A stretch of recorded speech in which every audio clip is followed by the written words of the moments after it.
What's going on, Guardians? It's Tizzle here. Today I'll be showcasing the best loadout, in my opinion, for farming the K1 Communion Lost Sector on the moon. The difference between this series of videos over my last series is I am now at 1330 light and showing off how to do these lost sectors quickly and efficiently for farming exotics. The first series was showing how to get clears on each character, specifically when you are under light. The type of strats you should utilize when you are under leveled if you are trying to get the new exotics. In this series we will be showing loadouts for completing the lost sectors as quickly as possible. So with that out of the way, let's jump into it. The first thing we will look at are the lost sector modifiers. We have Arachno, which causes Vandals to spawn a web mine at their feet when defeated. We have Fallen Champions, meaning Overload Captains and Barrier Servitors. Famine, which will significantly reduce ammo drops, though in all honesty, it doesn't seem to affect much in this lost sector. We have the usual Master modifiers being Extra Champions, Locked Loadout, Match Game, and Extra Shields. Memory of a Haunted Dream, which increases void and aerial damage. There's not much void damage in this lost sector, so that is not too bad. Isolated Flames, which gives 50% more solar damage both dealt and received. And as always, limited revives. In this video, I have two builds actually, and they are very similar to each other. One on Warlock and one on Titan. Both of these are great for this lost sector, so I wanted to show off both. First, we'll look at the Titan build, as I have many more Warlock builds than Titan builds it seems. On the Titan, we are on Bottom Tree Sunbreaker, Code of the Siegebreaker. We have Thermite Grenades and Towering Barricades. We are utilizing the exotic Hollowfire Heart, which gives us more ability energy when our super is charged. This is a very useful exotic. We are also running 100 Discipline to get as many grenades as possible. For weapons, we have the Succession Sniper Rifle with Anti-Barrier Sniper in the kinetic slot. Tiku's Divination Solar Bow with Overload Bow in the energy slot. And the new seasonal rocket launcher, the Code Duello, for our heavy weapon. We have a full solar Warmind Cell build on in this one. On the helmet, we have on Global Reach to give our Warmind Cells a greater radius for damage. We also have on 2 rocket launcher ammo finders. On the gloves, we have Wrath of Rasputin, which allows solar splash damage to create Warmind Cells. This will allow our bow and our rocket to create Warmind Cells. On the chest piece, we have Fireteam Medic, which will give us a burst of healing when we destroy a Warmind Cell. As well, we have Rocket Launcher Reserves and Concussive Dampener.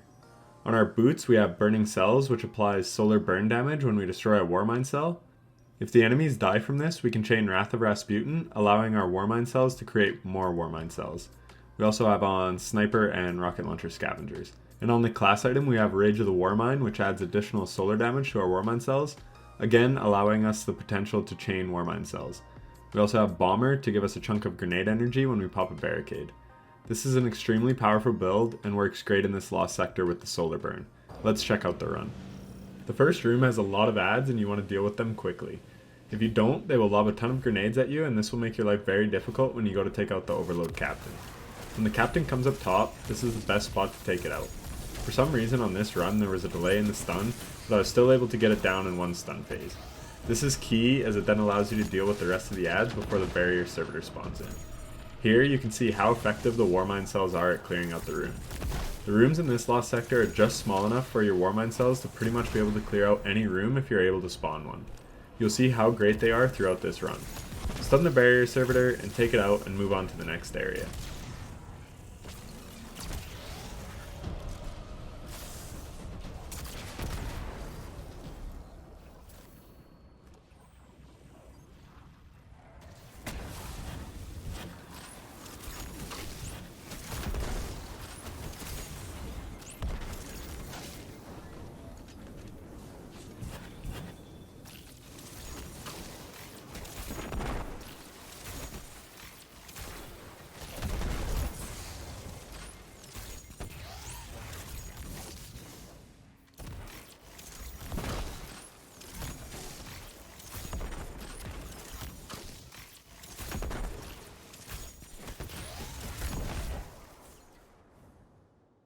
Ideally, you can kill this Overload Captain with solar splash damage, which will create a Warmind Cell.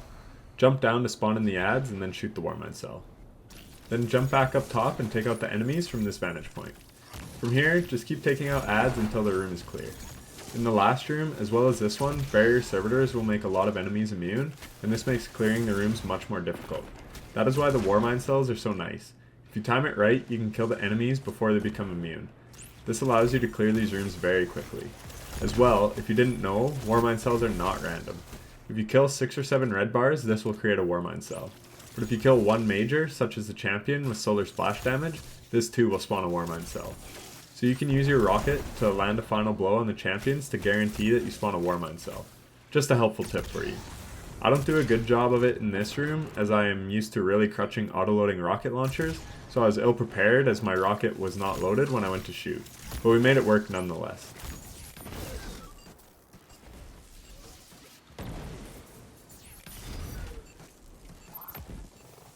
From here, push forward and take out the adds and captains in the next 2 rooms. Then get ready for the boss room.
I'm pretty sure this lost sector has more adds than any other lost sector.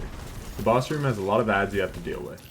Take out the champions when an opportunity presents itself and deal with as many adds as you can. Then get ready for the boss to spawn in.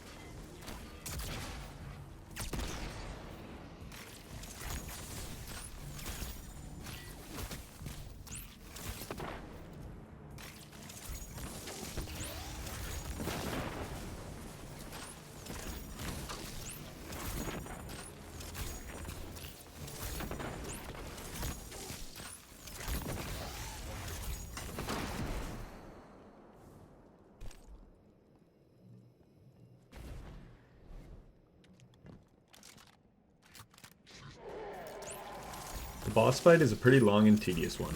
He rotates around the room whenever you do a certain amount of damage. Just chip away at the champions and use the Warmind cells for the adds. Eventually, you will get the boss down and have a bunch more adds to deal with. At this point, you can use your super to take out adds. This should also spawn a Warmind cell, which will take out a bunch more, and you can collect the chest. I realize not everyone has access to all these mods, and that really sucks. If you cannot make a Warmind cell build for this lost sector, I really don't recommend farming it. There are just too many adds. And it will be a pretty slow lost sector to farm. Even with these mods, and being at light, it is still an 8 to 10 minute farm. So definitely not the best lost sector for farming. Try and avoid this one if you can. But that is going to do it for me. I hope this video helped you out, and if it did, a like would be greatly appreciated. And if you want to see more content like this in the future, be sure to subscribe and hit the bell so you don't miss any future uploads. I will have another clear of this lost sector on my Warlock using pretty much all the same mods, but I am on top tree solar with sun bracers to give my solar grenades more damage and be able to spam grenades after a melee kill. It is a super fun and effective build, and I hope you enjoy it. You really see the power of the Warmind cells in that run as well. Happy exotic farming, and take care.